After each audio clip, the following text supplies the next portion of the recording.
Hello, America. Sorry, I didn't mean to be all in your face. Probably should be.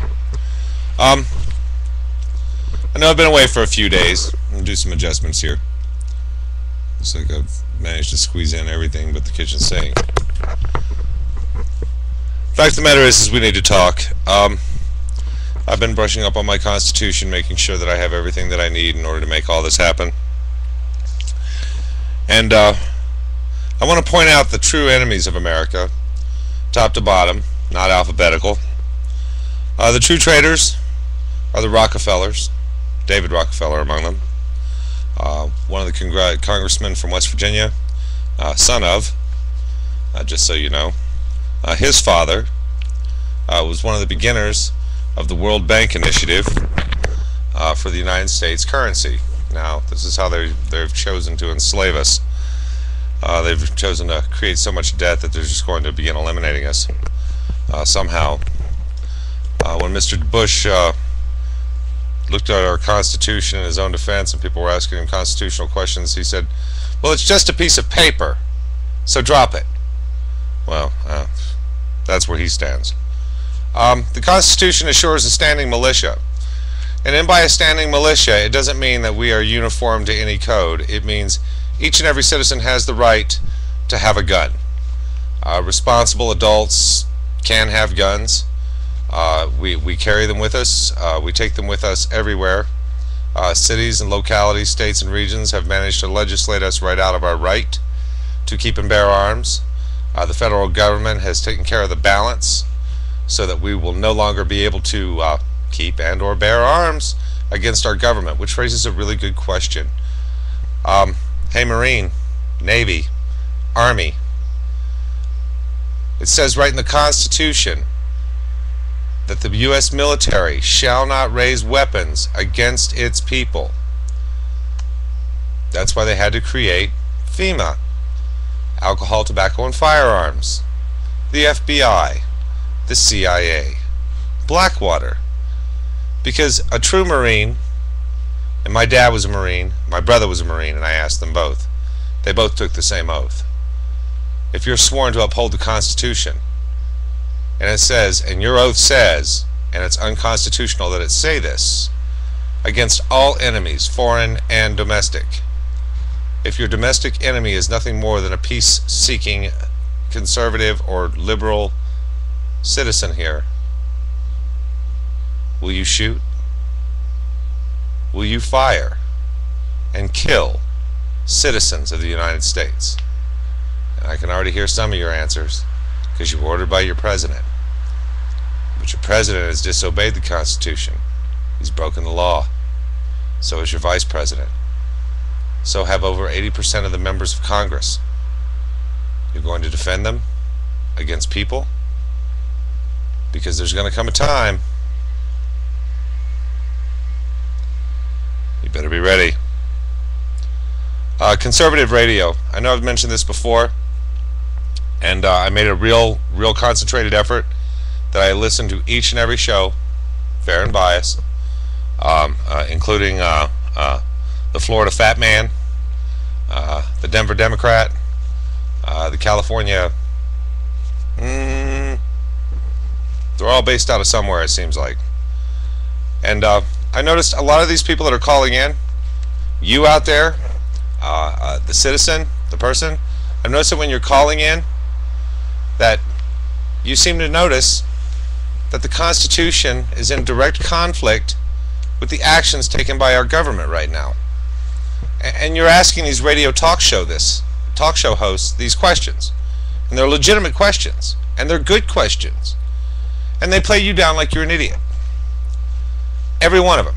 And I'm talking 3 out of every 5 callers probably were probably the ratio that we were running for people who just had questions concerning the Constitution.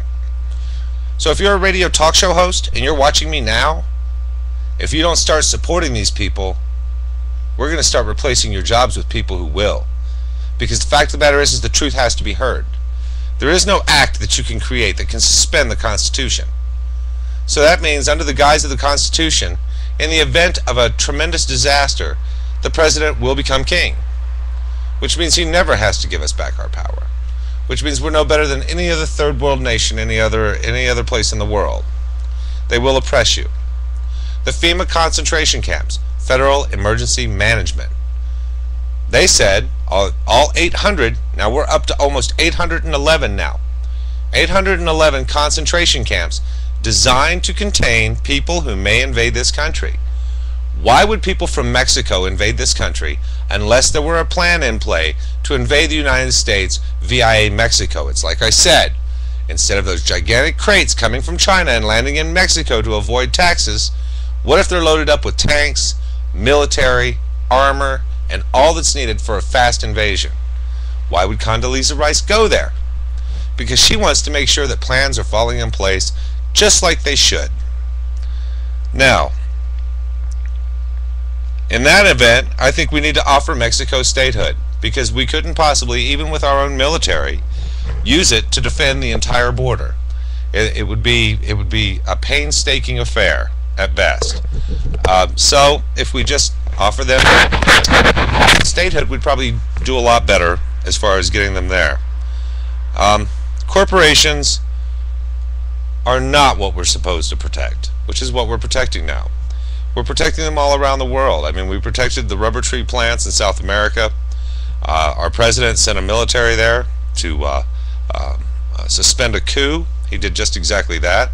And of course, the Tire families were all happy because all their rubber tree plants were safe. And you can look all this up. It's all true.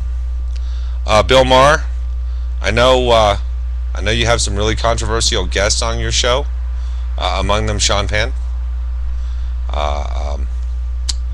Crap, I can't remember his name off the top of my head. It'll come to me. But you have to let these people talk.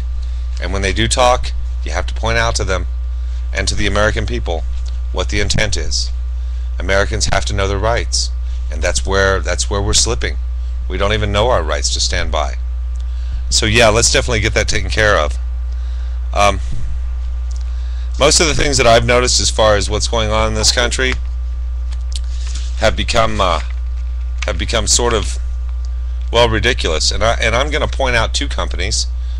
Read this recently: Sprint Cellular Service, and ING, the insurance company. If you called your customer service, which that's why you have a customer service department, if you as a phone user called your customer service department too much, you probably got a form letter in the mail explaining to you that they no longer want you as a customer because you're costing them too much money. Oh well, and too bad. Both of you, both Sprint Technologies and ING Insurance, are customer service based companies. You need to wake up to this fact. I don't care what your costs are, and you cannot justify the bottom line to exclude the human effort.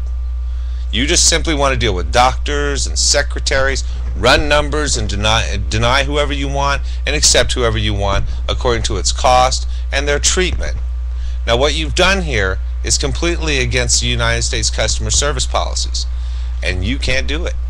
And we're going to prove it to you because you've broken a huge rule. And here in America, we suffer from oilitis. I mean, we must. There's no other reason for it, because here in this country we have to change this mindset. So moving on,